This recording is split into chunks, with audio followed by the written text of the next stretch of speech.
সকালে জলসা, সকালে জলসা। ওঠো হে ওঠো রবি, আমারে তুলে লাও, অরুণ তরি তব পূরবে ছেড়ে দাও। আকাশ পারাবার বুঝি হে পার হবে, আমারে লাও তবে, আমারে লাও তবে। নমস্কার বন্ধুরা, সকালে জলসা আপনাদের সকলকে স্বাগত। আপনাদের বন্ধু উমা সরকার আজকে রয়েছি আপনাদের সকালটাকে আরো সুন্দর করে তুলবার জন্য। শামসের মল্লিক পরিচালিত চ্যানেল ভিশন নিবেদিত সকালের জলসায় আমাদের প্রচেষ্টা থাকে নিত্য নতুন শিল্পী বন্ধুদের নিয়ে আসবার আর আপনাদের সামনে তুলে ধরবার। আজকেও তার অন্যথা নয়, আমাদের কাছে রয়েছে আজকে বিশ্বনাথ চৌধুরী মহাশয়, কবি, সাহিত্যিক এবং যার নাম যশ খ্যাতি ইতিমধ্যে ছড়িয়ে পড়েছে দেশে এবং বিদেশেও। করোনার সময়ে তিনি বিদেশে 100-র অধিক লাইভ প্রোগ্রাম করে বিদেশের দরবারে ভারতকে প্রকাশ করেছেন, ভারতীয় সাহিত্যকে প্রকাশ করে তুলেছেন। সেই সাহিত্যিককে যখন আমি পাশে পেয়েছি, তার কবিতা এবং সাহিত্যের ইতিহাস সবটা তো শুনবই। স্বাগত জানাচ্ছি বিশ্বনাথ চৌধুরী দাদাকে। স্বাগত আপনাকে। নমস্কার। ভীষণ ভালো লাগছে আপনাকে পেয়ে। আপনি কোথা থেকে এসেছেন আগে একটু বলুন, তারপরে গল্পে যাই। আমি সরসুনা বেহালা থেকে এসেছি, কলকাতারই। এবং বাড়িতে কে কে আছেন? হ্যাঁ, বাড়িতে তো আমার অর্ধাঙ্গিনী আছে, আমার ছেলে আছে, একমাত্র ছেলে, আমার মা আছে, আর সম্প্রতি আমার ছেলের বিয়ে দিয়েছি, আমার বৌমা আছে। আহা, সুখী পরিবার একদম এখন, তাই তো? একদম ঠিক, একদম ঠিক। তাহলে এই যে সুখী পরিবার, আপনি এই সুখের মূলধনকে সাহিত্য, মানে এখান থেকে সাহিত্য যে আপনার কলম এত শক্তি পেয়ে গেছে। অ্যাকচুয়ালি আমার এই সাহিত্যের লেখালেখি শুরু আমার স্কুল জীবন থেকে। হ্যাঁ, শুরুটাই শুনতে চাইছি। স্কুল জীবন থেকে আমার লেখালেখি শুরু। যখন আমি স্কুলে পড়তাম 9-10-এ, তখনই পাড়াতে একটা দেওয়াল পত্রিকা করতাম। সেই দেওয়াল পত্রিকার নাম উল্কা। সেই উল্কা দেওয়াল পত্রিকায় আমি তো লিখতামই, তার সাথে আমার বন্ধু বান্ধব, পাড়ার বন্ধু এবং স্কুলের বন্ধুরা সকলেই লিখত। এবং প্রতি মাসেই একটা চায়ের দোকানে সেই দেওয়াল পত্রিকা টাঙানো থাকতো। তা প্রতি মাসেই অনেক পাঠক সেখানে পড়তো, এবং কিন্তু তাদের পড়ার এত আগ্রহ ছিল, প্রতি মাসেই খোঁজ নিত কবে উল্কাটা বেরোবে। সেই নিয়ে আমার লেখাটা শুরু আর কি। দারুণ দারুণ, একদম নতুনত্ব একটা শুনতে পেলাম। সাহিত্যকে যদি কারোর ভালো লাগে তাহলে বোধহয় সব জায়গা থেকে শুরু করা যায়, একদম ঠিক, তাই না? কোনো প্ল্যাটফর্ম বিশাল কিছু দরকার হয় না, শুরুটা চায়ের দোকান থেকেও সম্ভব নাকি? একদম একদম ঠিক, একদম ঠিক। এইভাবেই সবার কলম বেরিয়ে আসুক, কলম প্রতিভা নাকি? একদম একদম। আরেকটা জিনিস উল্লেখ না করে পারছি না, ওই চায়ের দোকানেই কাগজের হকার রাখা থাকতো, খবরের কাগজের। তা ওখানে আনন্দবাজার পত্রিকা, সমস্ত পত্রিকাই থাকতো। তখন আমার মনে হতো যে আনন্দবাজার পত্রিকার সম্পাদক সমীপেশু বিভাগে আমি যদি কিছু লিখি, যদি প্রকাশ পায় তাহলে কেমন লাগে। এবং সত্যি আমি পোস্ট কার্ডে লিখতাম, 15 পয়সা পোস্ট কার্ডে, এবং অনেকগুলো পাঠানোর পর যখন আমারটা প্রকাশ পেত, 1982 সালে আমারটা প্রথম প্রকাশ পেয়েছিল, আমার সেখানে খুব আনন্দ হয়েছিল যে আনন্দবাজারের মতো পত্রিকাতে আমার একটা লেখা বেরোলো, সেটাও আমার প্রেরণা দিয়েছিল লেখার ক্ষেত্রে। আচ্ছা, এবারে তো গল্প তো জমে উঠবেই, কারণ সে যখন গুণী মানুষকে পাশে পাই তখন অনেক কিছু শেখার থাকে তার থেকে। আমরা তো চলতেই, আমরা পথ চলতেই অনেক কিছু শিখে যাই। আজকে অনেক কিছু যে শিখতে পাবো সেটা আমি বুঝতেই পারছি, কিন্তু তার আগে যার জন্য আমাদের আশা, সেই কবিতা, একটু কবিতা শুনে নিই, তারপরে আবার গল্পে ফিরবো। একদম ঠিক কথা।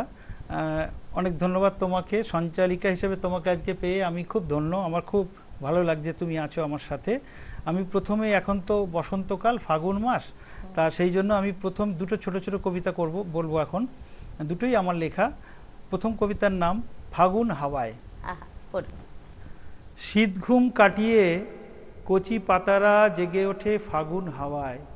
পলাশ, কৃষ্ণচূড়া, শিমুলের আগুন রঙে প্রকৃতি সেজে ওঠে আপন ছন্দে। কোকিলের কুহুধ্বনিতে অনুরণিত হয়। আম মুকুলের মধু খেতে ব্যস্ত মৌমাছি। বাসন্তী রঙের পোশাকে তরুণ তরুণী মাতে ফাগুন ভালোবাসায়। 7 রঙে প্রতিফলিত হয় নবযৌবনের প্রেম। নূতন প্রাণে পত্র পল্লবে জেগে ওঠে বৃক্ষ। অরণ্য পর্বতে নবযৌবনের বান। নদীর কিনার থেকে আদিগন্ত প্রান্তর। ফুলে ফুলে আজ মাতাল দক্ষিণা সমীরণ। ঋতুরাজের আগমনে খুলেছে আজ দক্ষিণ দুয়ার। আহা, একদম যেন বসন্তে ঢুকে গেছি। আজকে কোথাও গিয়ে আমরা একদম সবাই হলুদ রঙে রাঙিয়ে নিয়েছি নিজেদের, আর বসন্তকাল চারিদিকে, আর কোকিল ডাকছে, আর আপনার লেখনীতে পুরো একদম বসন্তের ছোঁয়া। অনেক ধন্যবাদ। ভীষণ ভালো এবং লাগলো, আপনার হ্যাঁ, কবিতা সবসময় ভালো লাগে, আজকে নয়, অনেক বছর ধরে পাঠ করে যাচ্ছি। আর সত্যি যখন আমি পাঠ করতাম সেটার মূল্যায়ন, আর যখন কবির লেখা তিনি পড়েন নিচে, সেটা বোধহয় প্রাণটা অনেক বেশি, সেটা আমার অনেক বড় প্রাপ্তি। এরপরে কি এবং আমি নিয়েছেন? আজকে চ্যানেল ভিশনে যে অনুষ্ঠান করতে এসেছি বা এনারা আমন্ত্রণ জানিয়েছেন, এর জন্য চ্যানেল ভিশন কর্তৃপক্ষকে এবং তোমাকে আগাম অভিনন্দন জানালাম। ওহো, এবং ধন্যবাদ। হ্যাঁ, আমার দ্বিতীয় কবিতা, এই যে বসন্তকালে আমরা এত আনন্দ করি, মজা করি। আমি একবার মৌসুমী দ্বীপে গেছিলাম বছর কয়েক আগে। তা মৌসুমী দ্বীপের দারিদ্রতা আমি লক্ষ্য করেছিলাম। সেই লক্ষ্য করে আমি তাদের নিয়ে একটা কবিতা লিখেছি, ওখানকার বসন্তকাল কেমন তারা কাটাচ্ছে সেই নিয়ে। কবিতার নাম মৌসুমীতে বসন্ত। চিনাই নদীর ওপারে ঝাউ ইউক্যালিপটাস সোনাঝুরির ছায়ায় ঘেরা মৌসুমী দ্বীপে আজ বসন্ত কোথায়? 4 টাকায় নদী পাড়ে বসে আছে যারা, হত দরিদ্র চেহারা, বুলবুলে দিশাহারা। মেলাতে পারি না নিজেকে, শুটবুটে বড় বেমানান। খালি গায়ে এই শীতে ছেলেটা দেয় অনেক অনেক সম্মান। বড় বড় ভেরি সর্দার পাড়া হয়ে বালিয়ারা বাজার দেখে বিস্ময় ক্যাম্পে গিয়ে। 60 বছরের চিত্তরঞ্জন ক্ষেতের বেগুন হাতে দিয়ে চলে যান অনেক অনেক আনন্দ নিয়ে। মৃদুবন্দ বাতাস বয় বসন্তের ছোঁয়ায়, ভুল করে কোকিল কুহু কুহু ডেকে যায়। এদের মনে বসন্ত নেই, আষ্ঠে পৃষ্ঠে দারিদ্র বেঁধেছে। বুলবুলে বিধ্বস্ত তারা এখনো কেঁদে চলেছে। সি বিচে আনন্দেতে বালির ঘর বানায় এরা, ভেঙে যায় তা ঝড়ের দাপটে। ধিক্কার তাদের, মুখ ফেরায় যারা। এদের বসন্ত নেই শরীর আর মনেতে, লজ্জা লাগে তাই আজ বসন্ত মানাতে। অসম্ভব ভালো, অসম্ভব ভালো। অনেক ধন্যবাদ। আপনার কলমে সত্যিই জোর আছে, আর এত সুন্দর করে লেখেন, অনেক এত ধন্যবাদ। সুন্দর প্রকাশ করেন, যেন আমি কোথাও গিয়ে দেখতে পেলাম, জানেন তো। অনেক ধন্যবাদ তোমাকে। মনে হলো কোথাও একটা চলে গেলাম আমরা মৌসুমীতে, আর ওখানে গিয়ে পুরো প্রকৃতিটাকে আমরা বুঝতে পেলাম। এইভাবে কবিরাই পারেন সবটা দেখতে, যেটা আমরা দেখতে পাই না। আপনি সত্যি সত্যি যে শ্রেষ্ঠ, সেটা কিন্তু প্রত্যেকটা কবিতায় ছোঁয়া পাচ্ছি, তার রেশ পাচ্ছি। এরপরে কি এনেছেন? আসলে আমরা কবি বলো বা সাহিত্যিক বলো, আমরা তো অনুভব থেকে কবিতাগুলো লিখি। আপনি তো বিভিন্ন থেকেও লেখেন না, বিভিন্ন পত্রপত্রিকা পত্রপত্রিকাতেও লিখি। আমার প্রসাদ ম্যাগাজিনেতে এইবারই একটা ভ্রমণ কাহিনী বেরিয়েছে, গোপালপুর চিল্কা এবং দারিংবাড়ি নিয়ে, এবং সেটা প্রশংসিত হয়েছে। এবং বঙ্গদেশ পত্রিকাতেও আমার বেরোয়, কমার্শিয়াল এবং লিটল ম্যাগাজিনে অনেক লেখা বেরোয় আমার। আপনার তো বইমেলাতেও প্রচুর বইমেলাতেও অনেক বেরোয়। হ্যাঁ, আমার একটা একক কাব্যগ্রন্থ যেটা থেকে আমি পাঠ করছি, এটা 2021 সালে বেরিয়েছিল। এই কাব্যগ্রন্থটা একটু দেখিয়ে দাও। আচ্ছা, এই কাব্যগ্রন্থটা যারা সংগ্রহ করতে চান অবশ্যই আমাদের সাথে যোগাযোগ করবেন। হ্যাঁ, আমার ফোন নাম্বার কিংবা আমাদের চ্যানেলের ফোন নাম্বার কিংবা দাদার দেওয়া যে নাম্বার, স্ক্রিনে নাম্বার যাচ্ছে, সেই নাম্বারে আপনি ফোন করবেন। যে চাইবেন, এত সুন্দর সুন্দর কবিতা আপনারা বাড়িতে বসে পেয়ে যাবেন। অনলাইনে আমরা সার্ভিস দিয়ে দেবো, তাই তো? বাড়িতে বসে বসে পেয়ে যাবে। হ্যাঁ, এই বইটার মুখবন্ধ বা ভূমিকা লিখেছিলেন কবি কৃষ্ণা বসু, আমাদের সকলের প্রিয়। উনি আমাকে খুব স্নেহ করেন, উনি আমার ভূমিকাটা লিখে দিয়েছিলেন। আপনারা যদি পড়েন তাহলে বুঝতে পারবেন যে কবিতাগুলো আমি কি অনুভব থেকে লিখেছি, বিভিন্ন অভিজ্ঞতা থেকে লিখেছি, বিভিন্ন আঘাত পেয়ে লিখেছি, আনন্দেতে লিখেছি। কবিরা, সাহিত্যিকরা সেটাই করে আর কি। তা আমার পরবর্তী কবিতা একোন সকাল, দেখুন আপনাদের কেমন লাগে। একোন সকাল, অসময়ে জেগে ওঠে শিরা উপশিরা, কাঁচা ঘুম ভেঙে যায়। এসে গেছে সাগর, আছড়ে পড়ছে ঢেউ ঘরের দরজায়। জাল দিয়ে মাঝি ধরছে রূপলি মাছ আনন্দ বিতানে। শাড়ি দিয়ে ঘিরে আছে রূপসী সোনালি গাছ, নাম কি কে জানে। সূর্য দিচ্ছে চুমু রক্তিমে একাকার, জীবনের ওঠা পড়া। শিশুরা ঝিনুক কুড়ায়, মিশে যায় লোনা জল, মেনে নি ভাঙা গড়া। তোমাকে খোঁজার তরে মনে কত আকুলতা, ডুব দি সাগরে। ইতি উতি রঙিন মাছ কানে কানে বলে যায়, যাও তুমি গভীরে, পরিদের মতো করে ডানা মেলে উড়ে চলো, ঠিকানাটা জানা নেই, ভালোবাসি শুধু বলো। সবরীর প্রতীক্ষা অবসান মেলে না, ঢেউ গুনে দিন কাটে কেউ কিছু বলে না। সূর্য ঢলে তো পড়ে পশ্চিম আকাশে, আধার নেমে আসে মিষ্টি বাতাসে। দরজা বন্ধ করি খিল দিই মনেতে, তুমি এলে ডাক দিও চলে এসো ঘরেতে।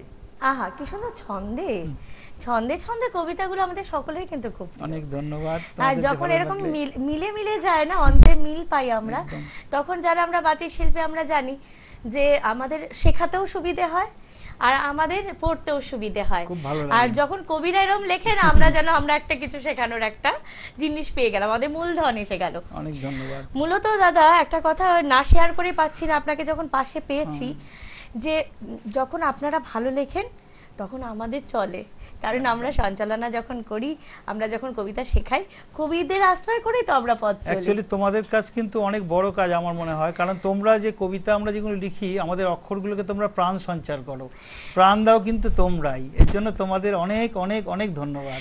এইভাবে কবির কাছ থেকে যখন পাওয়া যায় না আশীর্বাদ, এর থেকে বড় কিছু প্রাপ্তির বোধহয় নেই। এটা আমার অনুভূতি, এই সেইটা বললাম। ভীষণ ভালো লাগছে আমার ভীষণ পছন্দের একটা মানুষ আমার পাশে বসে কবিতা বলছেন, আর আমার অনেক দিনের ইচ্ছে ছিল দাদাকে পাশে নিয়ে আমি যেন করতে পারি অনুষ্ঠান। আজকে আমার আমন্ত্রণে সাড়া দিয়েছেন, এটা আমার বড় প্রাপ্তি। দাদা কবিতার ভেলায় একদম নিয়মিত একজন লেখক, উনি তাসের ভেলায় তাসের দেশ সেখানকার নিয়মিত লেখক, তারপরে সভাপতি, আরো বোধহয় অনেক কিছু, অনেক প্রায় 15টা অনলাইন পেজের সঙ্গে প্রসাদ ম্যাগাজিনে আমার বেরোয়, বঙ্গদেশ ম্যাগাজিনে আমার বেরোয়। সকলে যদি আপনারা নিয়মিতভাবে এই পত্রিকাগুলো সংগ্রহ করেন তাহলে বিশ্বনাথদার আপনারা কবিতা পেয়ে যাবেন। দাদা অনেক গল্প চলতেই থাকবে, কিন্তু যেটা না নিলেই নয়, আমাদের একদম ভালো লাগে না নিতে, কিন্তু আমাদের নিতেই হবে। ছোট্ট একটা বিজ্ঞাপন বিরতি, তারপর আবার ফেরত আসছি বিশ্বনাথদাকে সঙ্গে নিয়ে। সঙ্গে থাকুন, কোথাও যাবেন না। সকালে জলসা, সকালে জলসা। বাংলা টেলিভিশনে আসছে নতুন রিয়েলিটি শো বাংলার সুপারস্টার। আপনি কি কবিতা, গান, অঙ্কন অথবা নাচে দক্ষ? আপনার প্রতিভা প্রকাশ করুন কয়েক লক্ষ দর্শকের কাছে। অডিশনের জন্য এখনই নাম রেজিস্ট্রেশন করুন। ডেসক্রিপশনে দেওয়া নম্বরে সত্বর যোগাযোগ করুন। বাংলার সুপারস্টার, স্বপ্ন আপনার, পূরণ করব আমরা।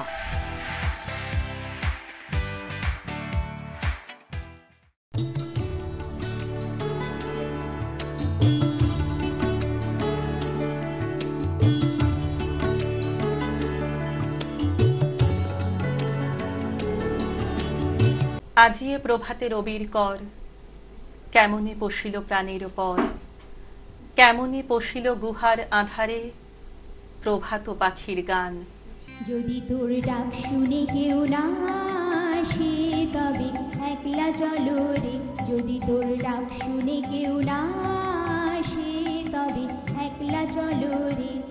শীতের হাওয়ায় লাগলো নাচন আমলকির এই ডালে ডালে, পাতাগুলি ছড়িয়ে দিল ঝিরঝিরিয়ে তালে তালে। শত ফুল বিকশিত হোক, মনে মনে এই শুধুই চাওয়া। छोटी सी प्यारी सी नन्ही सी आई कोई परी, भोली सी न्यारी सी अच्छी सी आई कोई परी। তোমারেই যেন ভালোবাসিয়াছি শতরূপে শতবার, জনমে জনমে যুগে যুগে অনিবার। বাংলা টেলিভিশনে আসছে নতুন রিয়েলিটি শো বাংলার সুপারস্টার। আপনি কি কবিতা, গান, অঙ্কন অথবা নাচে দক্ষ? আপনার প্রতিভা প্রকাশ করুন কয়েক লক্ষ দর্শকের কাছে। অডিশনের জন্য এখনই নাম রেজিস্ট্রেশন করুন। ডেসক্রিপশনে দেওয়া নম্বরে সত্বর যোগাযোগ করুন। বাংলার সুপারস্টার, স্বপ্ন আপনার, পূরণ করব আমরা।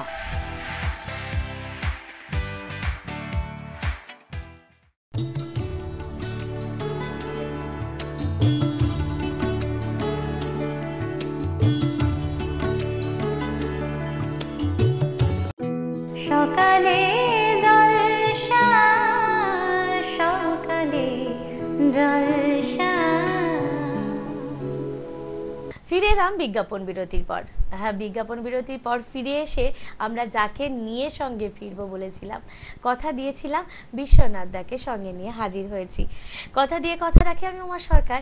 আর সেই রকম কবির যখন লেখা তার কণ্ঠ থেকে বেরিয়ে আসে, সেটা আমাদের আরও বেশি প্রাণময় হয়ে ওঠে, আমাদের সকালটা আরও বেশি সুন্দর হয়ে ওঠে। গল্প শুনছিলাম, তার জীবন কাহিনী শুনছিলাম, তার পথ চলার অনুপ্রেরণা পাচ্ছিলাম। এইভাবে যখন আপনাদের পথ চলার অনুপ্রেরণাগুলো শুনি, কিভাবে এগিয়ে আসা, সেগুলো বোধহয় অনেক ছোট ছোট লেখকদেরও সাহস যোগায়। আরেকটা কথা যেটা না বললেই নয়, কৃতজ্ঞতা স্বীকার করতেই হয় আমাদের পরিচালককে। বলুন, একদম, যার পরিচালনায় এত সুন্দর সুষ্ঠুভাবে আমাদের সুন্দরভাবে হচ্ছে, চ্যানেল ভিশনের পরিচালককে আন্তরিক ধন্যবাদ এবং কৃতজ্ঞতা জানাই যে এত সুন্দরভাবে অনুষ্ঠানটা পরিচালনা করার জন্য। প্রতিদিন উনি এটা করে যাচ্ছেন, আমাদের মতো কবিদের আনছেন, এর জন্য অনেক ধন্যবাদ ওনাকে জানাই। আহা, এটা আমার কথা দাদা বলে দিলেন। সত্যি যখন অতিথির কাছ থেকে পাওয়া যায়, এটা আরো বেশি ভালো লাগে থাকে। আরো কৃতজ্ঞতা জানাই আপনাদের, যারা সকালে রোজ আমাদের জন্য অপেক্ষা করেন, এভাবে সঙ্গে থাকবেন। আর কৃতজ্ঞতা জানাই ক্যামেরার ও প্রান্তে যারা রয়েছেন, অক্লান্ত পরিশ্রম করে আমাদের অনুষ্ঠানটাকে সুন্দর করে তুলছেন, তাদের জন্য রইল শুভকামনা। এবারে আবার চলে যাব আপনার কবিতায়। আচ্ছা, একটু গল্পটা শুনে নি, একটু বিয়ের গল্পটা একটু শুনে নি, কিভাবে দেখা হলো, কিভাবে কথা হলো, আর কিভাবে পরিচয়। মানে আমার বিয়ের গল্প? ওরে বাবা, সে তো 33 বছর আগের ঘটনা। সেটাও তো রঙিন, সেটা যদি শুনতে চাও শুনতে পারো ছোট করে। যে একটা বিয়ে বাড়িতেই আমি গেছিলাম আমার কলিগের বিয়েতে, সেখানেই আমার কলিগের যে আর কি দিদি সম্পর্কে, দিদি, সে বলল যে এরকম একজন পাত্রী আছে, তা বিয়ের যোগ্য আর কি, তুমি বিয়ে করতে পারো, খুব ভালো। তা আমি বললাম এখন তো বিয়ে করার আমার কোনো প্রোগ্রাম নেই, আমি তখন বাড়ি করছি 91 সালে। তারপরে আমি বললাম ঠিক আছে, এতবার করে যখন বললো তখন একটু মনে আগ্রহ জন্মালো যে তাকে একটু দেখি আড়াল থেকে দেখেছিলাম, হয়তো মনের কোণে ভালো লেগেছিল। তখন আমি বলেছিলাম ঠিক আছে, যখন আমার দেখা শুরু হবে তখন আমি এই পাত্রীকে প্রথম দেখব। তা সেই মতোই বাড়িতে গিয়ে বলাতে ওরা খুব উৎসাহিত হলো এবং দেখলো, এবং সেটাই ফাইনাল হয়ে গেল। এই আড়ালে আড়ালে অনেক কিছু 91 সালে ঘটে গেল ব্যাপারটা। যাই হোক, খুব ভালো লাগলো, স্মৃতি বড়ই মধুর। একদম ঠিক কথা। এবার আবার বাস্তবে ফিরে আসি আমরা, স্মৃতি থেকে বাস্তবে। এবারে কি কবিতা? প্রেমের কবিতা। এর জন্য তো শুরুটা প্রেম দিয়ে শুরু হলো। একটা কবিতা দিবসে আমি ভেবেছিলাম, সম্ভবত কবিতা দিবসের ডেটটা আমার মনে নেই, কিন্তু সেই কবিতা দিবসে বসে ভেবেছিলাম আজকে আর কোনো কবিতা লিখবো না, কিন্তু দিনের শেষে আমাকে একটা কবিতা লিখতেই হলো। সেই কবিতাটা এখন পাঠ করছি। আচ্ছা, এটা কবিতার প্রতি ভালোবাসা। কবিতার প্রতি ভালোবাসা। কবিতার নাম স্বগতোক্তি। কবিতা দিবসে আজ আর কোনো কবিতা লিখবো না, সারাদিন শুধু গল্প করব তোমার সঙ্গে সেই নদীটার পাড়ে বসে, যেখানে তুমি আর আমি ছাড়া কাছে আর থাকবে না কেউ, থাকবে শুধু নদীর স্রোত, হাঁসের দল আর মাছরাঙা পাখি। মনে পড়ে কবিতা, তুমি যেদিন প্রথম ভালোবাসার কথা বলেছিলে, আমি শুধু তোমার মুখের দিকে চেয়েছিলাম আর মোহিত হয়ে গিয়েছিলাম, বলতে পারিনি কোনো কথা, হাতে হাত রেখে কাটিয়ে দিয়েছিলাম বাকিটা সময়। কখনো আমরা বর্ষামুখর দিনে ভিজতে ভিজতে কত দূর চলে যেতাম, দূর থেকে ভেসে আসতো সেই গান, ঝড়ো ঝড়ো মুখর বাদর দিনে স্নাত হতাম আর নিকট করে নিতাম তোমায়, সে এক অনাবিল আনন্দে ভরে যেত মন, আমরা স্বর্গসুখ অনুভব করতাম। কবিতা দিবসে আজ আর কোনো কবিতা লিখব না, সারাদিন শুধু গল্প করব তোমার সঙ্গে সেই নদীটার পাড়ে বসে, যেখানে তুমি আর আমি ছাড়া কাছে আর থাকবে না কেউ, থাকবে ফেলে আসা দিনের সুখস্মৃতি, অনাবিল আনন্দের মুহূর্তগুলো আর ভালোবাসার আবেশ। মনে পড়ে কবিতা, যেদিন প্রথম আমরা নৌকা চড়েছিলাম উত্তাল গঙ্গায়, হঠাৎ মেঘ কালো করে এলো, ঝড়ে টালমাটাল নৌকা, কি ভয় পেয়েছিলে তুমি, জড়িয়ে ধরেছিলে আমাকে একান্ত নিশ্চিন্তে, আমিও আর হাত আলগা করিনি, ভরসা দিয়েছিলাম তোমায়, সেই ভরসা আজও অমলিন, আজও কত রাত কেটে যায় দুজনে গল্প করে, হাতে হাত রেখে ঘুমিয়ে পড়ি পরম নিশ্চিন্তে। আহা আহা, অনবদ্য অনবদ্য। আমি কোথায় হারিয়ে গেছিলাম, আমি শুনেই যাচ্ছি কবিতাটা আর ভাবছি যে সত্যি আমরা কবিতাকে মানে যতই ভাবি যে থাক, কিন্তু থাকতে কোথাও দেয় না। একদম ঠিক, তাই না? যে একদম আজ আরো বোধহয় থাক, আরো যেন একটা আকর্ষণ, আরো খিদে বাড়িয়ে দেয়। হ্যাঁ আরো খিদে বাড়িয়ে দেয়। কবিতা আমি লেখা এবং সব বলাতে। সময় বলি যে কবিতাকে যদি একটু ভালোবাসা যায়, কবিতা উজাড় করে দেয়। একদম আপনার যেমন ঘর ভরে দিয়েছে উজাড় করে, তাই না? আমি দেখেছি দাদার ঘর ভর্তি ভালোবাসা উজাড় করে সকলে কবিতা দিয়েছে। অনেক উপহার দেয়, সেগুলো আমি সাজিয়ে রাখি সযত্নে, কারণ এগুলো তো তারা আদর করেই দেয়, সেটা তো অনাদর করে ঘরের এক কোণে ফেলে রাখার জিনিস নয়। সেটা তো সবটা আপনার কবিতার সেটা জন্য। একদম কখনো আমাদের রূপ একদম, দেখে তো এগুলো দিচ্ছে না একদম কেউ। তাই। এটা এটা শুধু কিন্তু একটা গুণের সম্মান, এটা গুণের সম্মান। এটাকেও আমাদের সম্মান রাখা কখনো দরকার। ওই স্মারকগুলো আপনি কিন্তু টাকা দিয়ে কেনা যায় না, একদম না। যার গুণ আছে শুধু সেই কিন্তু এটা পাবে। একদম ঠিক কথা, আহা, একদম ঠিক কথা। অনবদ্য অনবদ্য আপনার সত্যি লেখার সেই আমি তো পুরনো শ্রোতা আর পাঠক, একদম আমার বইও, আমার বাড়িতেও এটা রয়েছে, দাদা খুব আদরে আমাকে এটা দিয়েছেন। হ্যাঁ, একদম তাই। আমার বাড়িতে রয়েছে, আমার মেয়েও পড়েছে, আমিও পড়েছি। অনেক ধন্যবাদ। তো আর কি বলবো, আরেকটা এবার ছোট্ট একটা কবিতা হয়ে আমাদের যায়। এই চ্যানেলটা তো ভারত আর বাংলাদেশ সকলেই দেখে, তার ভারত বাংলাদেশকে নিয়ে আমরা একটা কবিতা লিখেছিলাম, সেটা হচ্ছে মুজিবুর রহমানের 100 বছর জন্মদিন আর স্বাধীনতার 50, সেটা অনেক জায়গায় জনপ্রিয় হয়েছে এবং দেশে এবং বিদেশে অনেক বাচিক শিল্পী এটা পাঠ করেছে, সেটা আমি পাঠ করছি। কবিতার নাম ভালো থেকো বাংলাদেশ। এক মুজিবরের থেকে লক্ষ মুজিবরের কণ্ঠস্বরের ধ্বনি প্রতিধ্বনি আকাশে বাতাসে, স্বাধীনতায় নেচে ওঠে মন। ভালো থেকো বাংলাদেশ, ভালো থেকো। বহু কষ্টের বহু শহীদের রক্তের বিনিময়ে পাওয়াই স্বাধীনতা, আগলে রাখবো একে প্রতিজ্ঞাবদ্ধ সকলে। ভালো থেকো বাংলাদেশ, ভালো থেকো। উদাত্ত কণ্ঠে গেয়ে ওঠো আমার সোনার বাংলা, আমি তোমায় ভালোবাসি। আর মিশে যাও সেই সাহসী চেতনার সঙ্গে, আর ছড়াও অগ্নিশিখার আলো। ভালো থেকো বাংলাদেশ, ভালো থেকো। আজ সেই মহেন্দ্রক্ষণ যেখানে স্বাধীনতার 50 আর মুজিব তোমার 100। তোমার বজ্রকণ্ঠের উচ্চারণে নারী পুরুষ বিলিয়ে দিয়েছিল নিজেকে মুক্তিযুদ্ধে, আর উৎসর্গ করেছিল জীবন, অর্জন করেছিল স্বাধীনতা। ভালো থেকো বাংলাদেশ, ভালো থেকো। শেখ মুজিব এসেছে, বাঙালি জেগেছে, কৃষক শ্রমিক মেহনতি মানুষের এই স্লোগানে মুখরিত হয়েছিল দিক বিদিক, আর জেগে উঠেছিল বাঙালি লড়াকু জাতি হিসাবে। ভালো থেকো বাংলাদেশ, ভালো থেকো। মনে পড়ে সেই কষ্টের দিন যেদিন তোমায় হারিয়েছিলাম মুজিব, 50 বছরের সবচেয়ে বড় ব্যর্থতা। কেঁদেছিল মানুষ, চোখের জলে ভেসে গিয়েছিল পদ্মা, সেই শোক আমরা ভুলিনি এখনো। ভালো থেকো বাংলাদেশ, ভালো থেকো। স্বাধীনতা এক প্রতিশ্রুতির নাম, একে রক্ষা করার দায়িত্ব আমাদের সবার। নিজের ইচ্ছায় চলা, নিজের মতো করে কথা বলা, চিন্তা চেতনা নিজের। পরাধীনতার অবসান স্বাধীনতা। ভালো থেকো বাংলাদেশ, ভালো থেকো। এটা মানে আমরা যারা বাঙাল, যারা বাংলাদেশ থেকে এসেছি, তারা জানি যে কতটা প্রাণের এই মানুষটি। একদম আপনাকে পেয়ে আমরা সত্যিই আপ্লুত। এটা কতটা প্রকাশ করা যায় জানি না, ভালোবাসা প্রকাশ আমাদের এরকম। এই সম্মাননা পত্র আপনার জন্য। তোমাকে এবং চ্যানেলকে অনেক ধন্যবাদ। অনেক স্মারকের ভিড়ে এই স্মারক স্থান পাক। অনেক ধন্যবাদ তোমাকে এবং ভালো থাকুন, সুস্থ থাকুন, আর আপনার এই মেডেল আপনার জন্য। অনেক ধন্যবাদ। খুব সুস্থ থাকবেন, ভালো থাকবেন, আনন্দে থাকবেন। আর ওই আড়ালে যাকে দেখেছিলেন জীবন সঙ্গিনী, তাকে নিয়ে ঘুরতে যান বালুকা বেলা টুরিস্ট ক্যাম্পে মৌসুমী আইল্যান্ডে। সকলে ভালো থাকবেন, আর ওখানে গিয়ে ছবি তুলে আমাদের পোস্ট করে দেখাবেন। অনেক ধন্যবাদ। খুব ভালো লাগলো, আজকে সকালটা আরো রঙিন হয়ে গেল, রঙিন বসন্তের ছোঁয়া আজকে পেলাম। আজকে অনেক অভিমান, ভালোবাসা এবং প্রকৃতি মিলেমিশে একাকার হয়ে গেছিল। সবটা নিয়েই একটা সাহিত্যিক নিজেকে তৈরি করে, সেটা প্রকাশ পেল।